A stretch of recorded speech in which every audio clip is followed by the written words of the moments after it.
Welcome back to module number 2, which is how to read people's facial features. Tips and tricks for using the face reading system. The easiest way to get started is to really decide when you look at someone, are you looking for what is prominent when you look at their face? Meaning if someone was to draw a character of them, what would that particular artist draw? So for example, if you look at my picture here, I have a flat eyebrow on this side and I have an angled eyebrow on my business side. We'll get more into the eyebrows later on, but that's just a good example of how to look at things. The other thing that you can do is you can say, I understand one feature really well, so let me look at what their face represents with that one particular feature. Next over, I like to recommend reading people like a book, which means top to bottom, left to right. And people ask, well, okay, I understand the top to bottom, but why left to right? That's because there's actually two sides to everyone's face. There's a business side over here, and there's a personal side on this side of your face. An easy way in the US to remember this is, if you ask someone, hey, are you married? That's a personal question. That's the easier way for me to remember. Now, if I'm traveling internationally, I just remember personal starts with L, so which hand can I make an L with? So I know if I'm looking at the other side, their right side, that's a business side of their face. And believe it or not, people can look completely different, like Jekyll and Hyde, or Two-Face from Batman, since we have Batman here, based on which side of their face you're looking at. A really good tip of what you can do is if you're looking online, you can actually take a business card and cover up one side of their face and look at it, and then cover up the other side and look at it as well. What's the next trick? Isolate and translate the two features. Step 1. Find one individual feature. Step 2, determine, is it on their business side or is it on their personal side? Number 3, recall or translate what that feature means.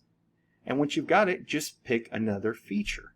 So start with one. You could say start with eyebrows. Next, you could go to nose. Then you could go back and look at mouth. Now, when you get really dangerous, when it gets really fun, is when you learn how to start looking at clusters. Oh, what's their eyebrow to ear ratio? That's when you start becoming really good at reading people's faces. This is the best piece of advice. You have to learn to control your excitement. When you learn this skill, it's just amazing. It changed the way I interact with everyone in my life.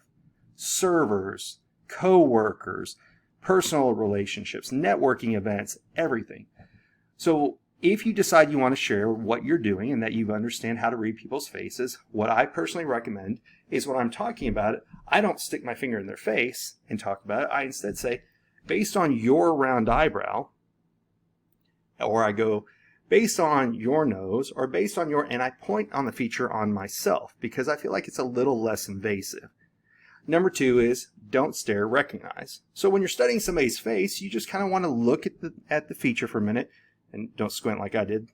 Just look at the feature and think in your head, what does that mean? And while you're thinking and recalling what that particular feature means, look away for a second. You don't want to keep staring at their eyebrow and go, what does that eyebrow mean? What does that eyebrow mean?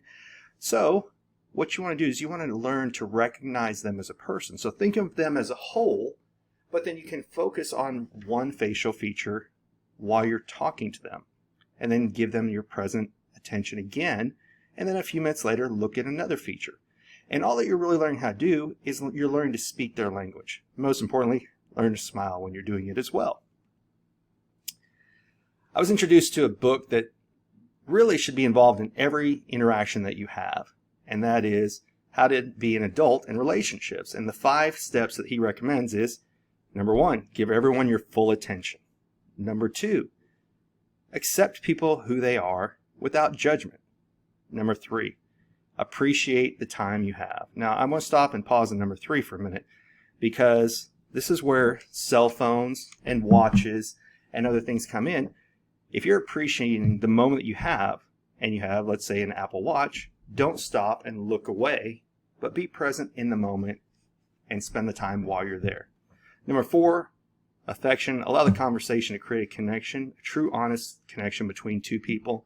And number 5, allow people to be who they are. No rules, no requirements. Just enjoy the conversation that you're having.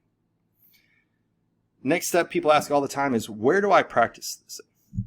Everywhere. I look and read people's facial features everywhere I go. On the streets, in airports, restaurants, stores, you can do this because you're not asking them, telling them what you're doing.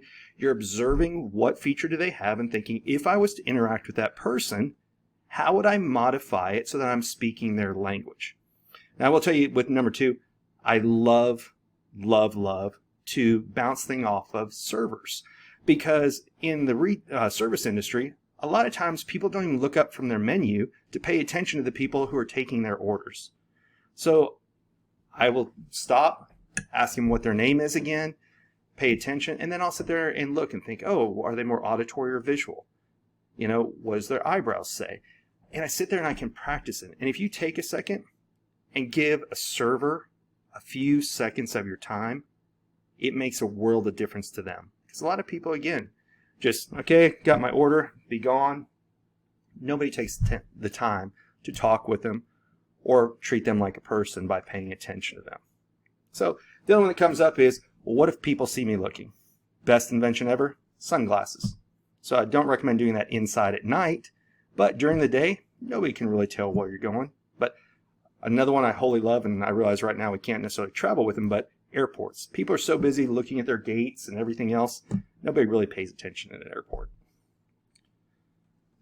So what's in a name? People ask, why do I call it subtle skills? The reason why I call it subtle skills is because I don't walk up and go, hey, I know how to read faces, or hey, I'm trained in studying body language.